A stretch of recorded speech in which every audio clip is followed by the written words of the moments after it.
SAVF is die ontwikkelaar van 380 nuwe wooneenhede en 'n gesondheidssentrum by die Oogaftreelandgoed in Mokgopong, Limpopo. Hier word 'n Bosveld aftree leefstyl geskep waar natuur, die mens en gesondheidsorg integreer.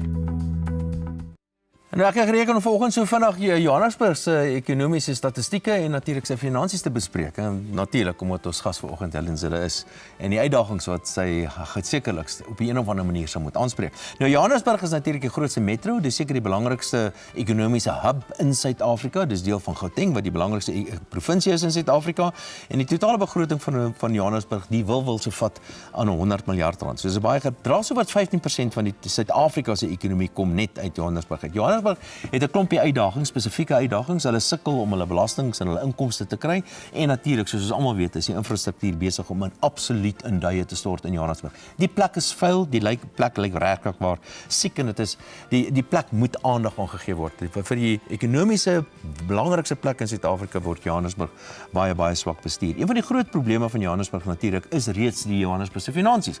Nou Johannesburg soos die groot metros kan gaan geld leen, maar ongelukkig is die skuld van Johannesburg word geklassifiseer as sogenaamde gemorsbeleggings of junk bonds en dit is baie moeilik vir Johannesburg om geld te leen. Dit is niks meer verkeerd om geld te leen nie, maar natuurlik moet jy die geld baie goed aanwend en die finansiële markte hou sekerlik nie van Johannesburg se skuld nie. Nog 'n groot probleem van Johannesburg sou ek sê, is daar so wat 8.500 mense wat vir Johannesburg se stadsraad werk.